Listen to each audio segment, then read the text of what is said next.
Bonjour, chers amis. Je m'appelle Alain Pilote.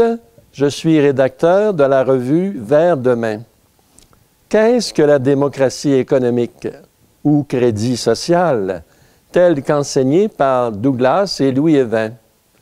Les lecteurs réguliers de Vers demain savent que chaque numéro de cette revue contient des articles sur les propositions financières du crédit social.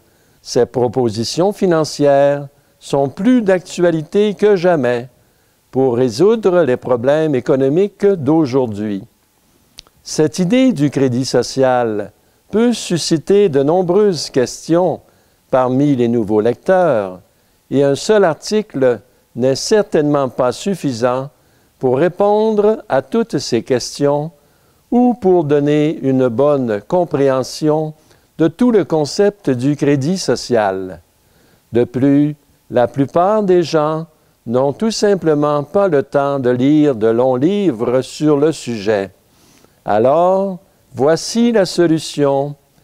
Les propositions du crédit social expliquées en différentes leçons, chacune étant la suite logique de la précédente, dans un livre intitulé « La démocratie économique, vue à la lumière de la doctrine sociale de l'Église ». Depuis 2006, plus de 25 sessions d'études s'étendant sur une semaine ont eu lieu à Rougemont pour couvrir la matière contenue dans ce livre, et des centaines de personnes, y compris plus de 70 évêques d'Afrique, ont ainsi assisté à ces sessions. On peut d'ailleurs retrouver les impressions et appréciations de ces évêques dans une brochure de 96 pages, reproduite sous format PDF sur la page d'accueil du site Internet de Vers demain. Un des premiers évêques à avoir ainsi assisté à ces sessions à Rougemont a été le cardinal Bernard Agré de Côte d'Ivoire, qui a tellement apprécié ce qu'il avait appris lors de son premier séjour qu'il est revenu pour 2 autres sessions et a ensuite ouvert les portes de l'Afrique à notre apostolat. Par exemple, 2 jours seulement après le début de la première session, le cardinal Agré était ainsi capable de résumer le problème.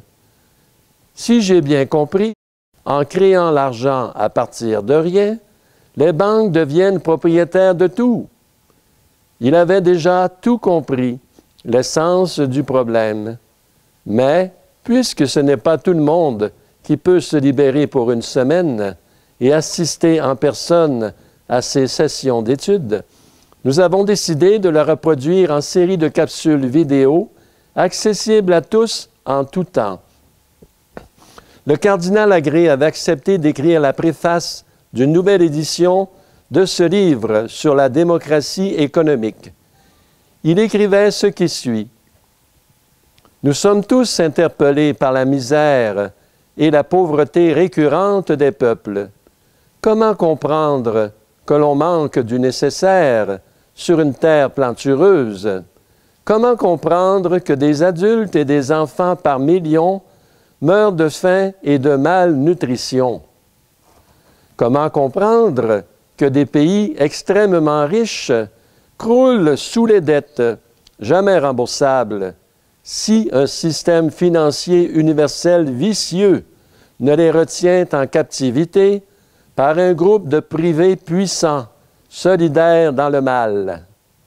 L'espoir est permis de la libération des banques et des intermédiaires impitoyables.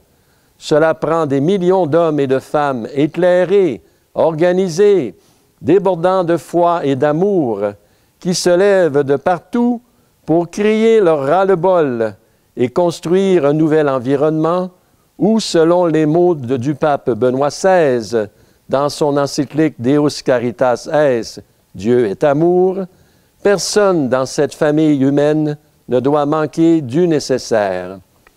La première leçon de ce livre débute avec les principes, et de là, on bâtit les fondations pour avoir une pleine connaissance de tout ce que le crédit social implique. À la fin de chaque leçon, on retrouve une liste de questions qui résume ce qui doit être retenu comme essentiel. On peut diviser les différentes leçons sous les thèmes suivants. Première leçon, le but de l'économie, qui est de faire les biens joindre ceux qui en ont besoin.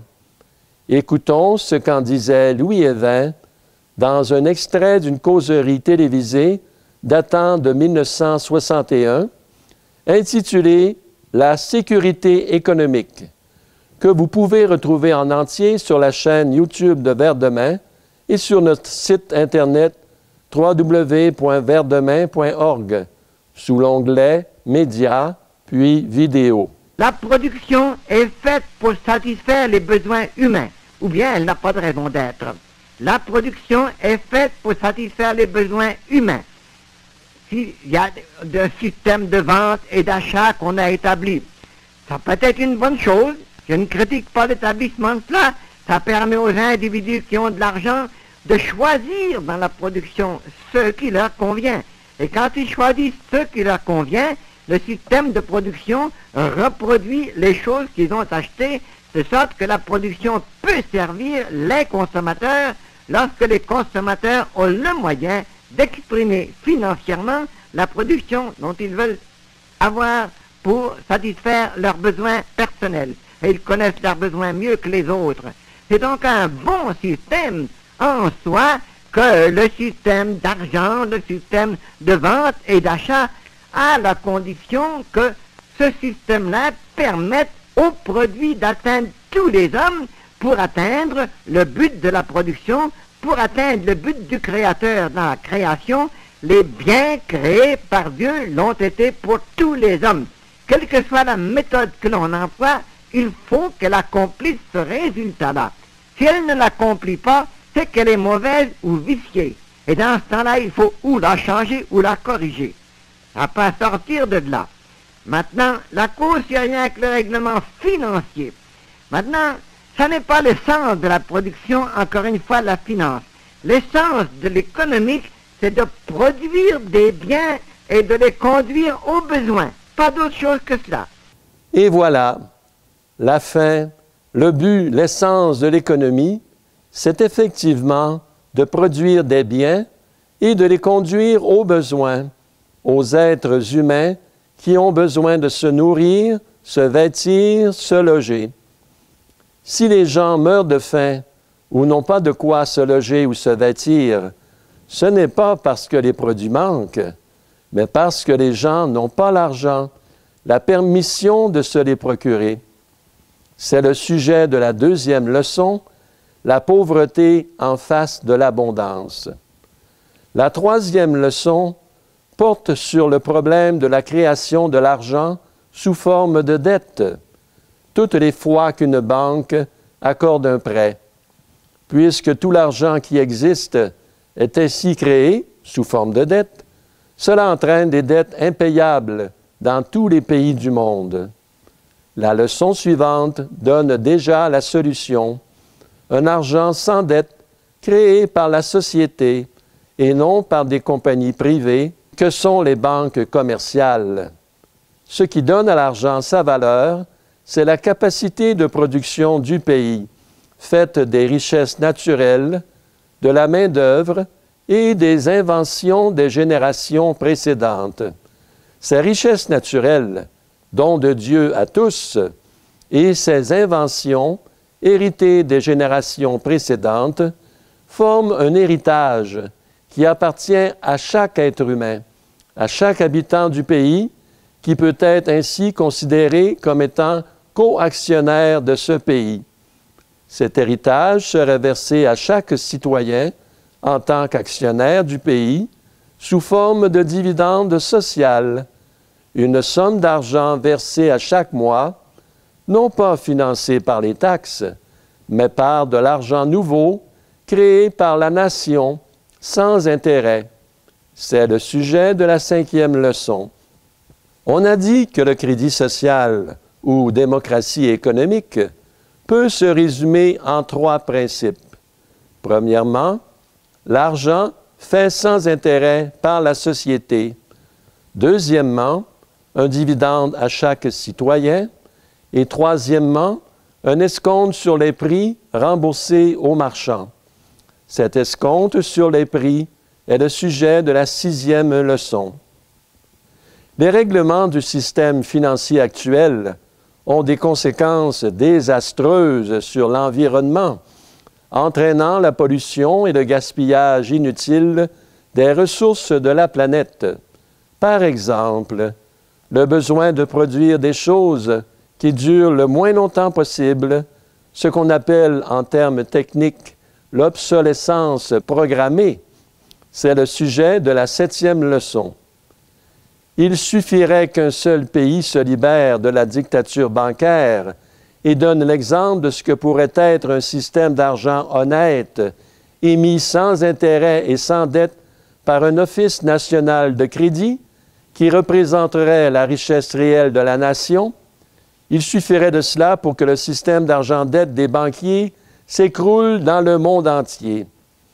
Cette lutte des financiers internationaux pour installer leur système frauduleux d'argent-dette a été particulièrement violente aux États-Unis d'Amérique depuis le tout début de leur existence, avec les Benjamin Franklin, Abraham Lincoln et autres grands personnages. C'est le sujet de la 8e leçon. Les financiers internationaux ne veulent pas contrôler un seul pays, mais le monde entier. En fait, leur objectif ultime est l'établissement d'un gouvernement mondial avec une monnaie mondiale unique où tous les pays souverains disparaîtraient. C'est le sujet de la 9e leçon. La leçon suivante explique que ce n'est pas par la création de partis politiques, mais plutôt par l'éducation du peuple qu'on obtiendra un changement du système actuel. On termine ces leçons avec une étude comparative du crédit social et de la doctrine sociale de l'Église catholique, telle qu'enseignée par les grandes encycliques sociales des papes depuis Léon XIII, en passant par Jean-Paul II, Benoît XVI et le pape actuel, François. Vous êtes donc tous invités à suivre ces capsules au fur et à mesure qu'elles seront mises en ligne. Bonne étude!